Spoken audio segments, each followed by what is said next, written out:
Hello friends, आज मैं आप लोगों के बीच दोबारा उपस्थित हुआ हूँ रीजनिंग को लेकर। मेरे पहले वीडियो को आप लोगों ने बहुत ही सराहा, आपका बहुत प्यार और सहयोग मिला। इससे मुझे लगा कि और दूसरा वीडियो भी डालना चाहिए। आज मैं आप लोगों को रीजनिंग के कुछ महत्वपूर्ण चैप्टर को बताऊंगा, जिसमें ऑर्डर एंड अरेंजमेंट ऐसा टॉपिक है जो प्रत्येक प्रतियोगी परीक्षा में पूछा जाता है। बैंक, एसएससी, रेलवे या जितने भी प्रवेश परीक्षा होती है, सब में इससे क्वेश्चन जरूर उठाया जाता है।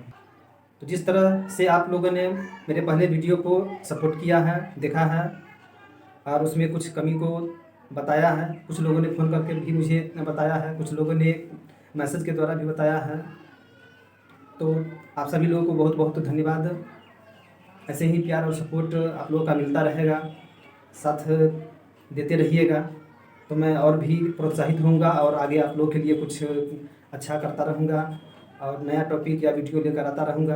हो सकता है बहुत ऐसे व्यक्ति हो जिन्होंने रीजनिंग पढ़ा हो, लेकिन फिर भी उन्हें समझ नहीं आ रहा हो, इस टॉपिक में कुछ कठिनाई हो रही हो, तो मैं उसे दूर करने का कोशिश करूँगा। मुझे पूर्ण आशा है कि मेरे द्वारा बताए जाने से आपको कहीं कोई कमी नहीं मिलेगी और आज के बाद कभी भी आपको अरेंजमेंट से संबंधित क्वेश्चन अगर आएगा तो आपको दिक्कत नहीं होगी। तो ज़्यादा देर न करते हुए मैं अपने चैप्टर पर आता हूँ। ऑर्डर एंड अरेंजमेंट में इसमें आपको 4 प्रकार के प्रश्न आते हैं: vertical arrangement, horizontal arrangement, circular arrangement और डाटा इंटरप्रिटेशन। इस सब में single data, double data, triple data का प्रश्न भी आता है। अलग अलग प्रतियोगी परीक्षाओं में अलग अलग तरह से प्रश्न पूछे जाते हैं। फिलहाल मैं आप लोगों को सिंगल डेटा का प्रश्न दे रहा हूँ। यदि आप लोगों का साथ और सहयोग मिलेगा तो मैं डबल, ट्रिपल डेटा भी आप लोगों के सामने रखूँगा, ताकि आप लोगों को कोई भी क्वेश्चन टफ नहीं लगे और आप आसानी से उसको बना सकें। सबसे ज़्यादा नंबर रीजनिंग में ही उठाया जाता है। बहुत ऐसे विद्यार्थी होते हैं जो रीजनिंग के अन्य टॉपिक को तो बनाते हैं, लेकिन ऑर्डर एंड अरेंजमेंट को छोड़ देते हैं। तो आज के बाद ऐसा आप लोगों के साथ नहीं होगा और अरेंजमेंट से कोई भी क्वेश्चन आएगा तो आप उसे जरूर हल कर पाइएगा, चाहे वृत्ताकार पथ पर बैठने वाला प्रश्न हो, चाहे लंबाई ऊंचाई से संबंधित प्रश्न हो, बेंच पर बैठा हुआ प्रश्न हो या किसी भी तरह के प्रश्न हो। ऑर्डर और अरेंजमेंट में सवाल को बनाने के लिए सबसे ज़्यादा महत्वपूर्ण होता है कि उसे हम ध्यानपूर्वक पढ़ें। इसे बनाने के लिए कुछ टेक्निक होता है। यदि उस टेक्निक का हम लोग सही से इस्तेमाल करें तो हम आसानी से और बहुत जल्द इस सवाल को हम पूरा कर सकते हैं, बना सकते हैं।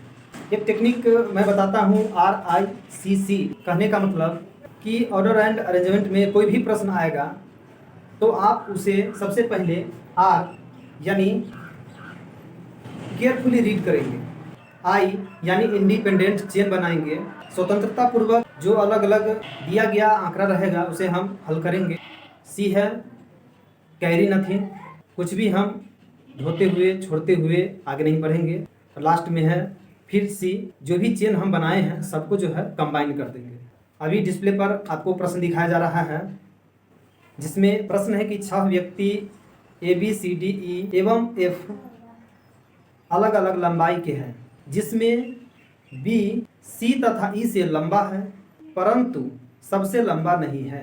A सिर्फ 2 व्यक्ति से लंबा है, जबकि F E से नाटा है परंतु सबसे नाटा नहीं है।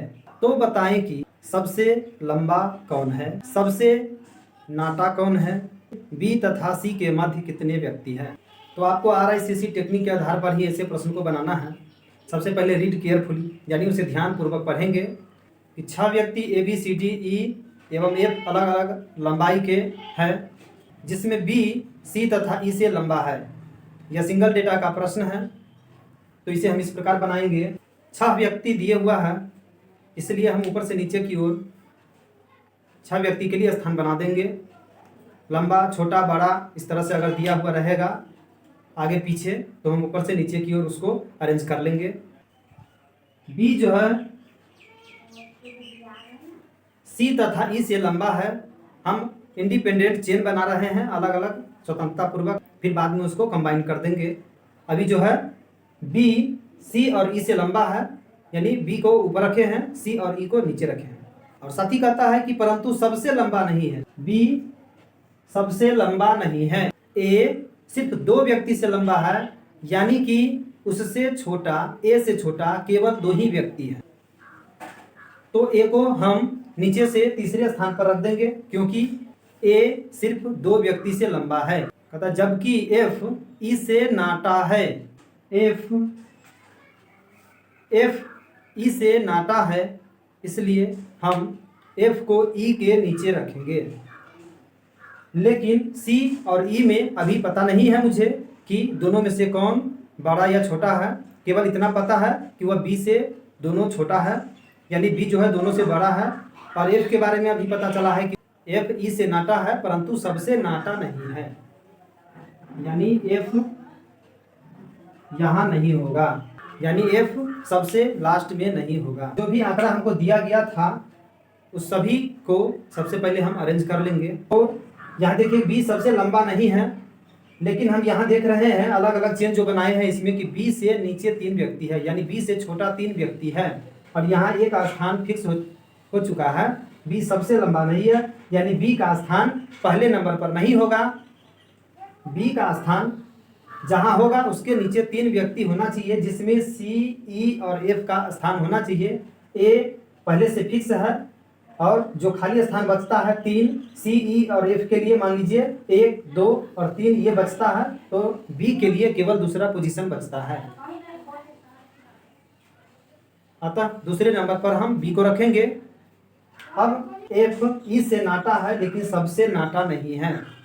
एफ ई से नीचे रहेगा लेकिन सबसे नीचे नहीं रहेगा, तो यदि एफ यहाँ नहीं रहेगा तो इसके ऊपर ई आना चाहिए। अतः एफ को हम दूसरे नंबर पर रखेंगे नीचे से, तो ई के लिए यह स्थान बचता है। इस तरह बी से नाटा बच गया, अंत में केवल सी, और प्रश्न में जो बच गया वो सबसे ऊपर हो जाएगा। अब सबसे अंत में तो डी ऊपर हो जाएगा। तो पूछे गए प्रश्न के अनुसार आपका उत्तर हो जाएगा सबसे लंबा कौन है, तो सबसे लंबा हो गया डी। सबसे नाटा कौन है, तो सबसे नाटा हो गया सी। और तीसरा प्रश्न है कि बी तथा सी के मध्य कितने व्यक्ति हैं, तो हो गया बी और सी के मध्य 3 व्यक्ति है। इस तरह कोई भी सिंगल डेटा का प्रश्न रहेगा तो आप इसको बना सकते हैं।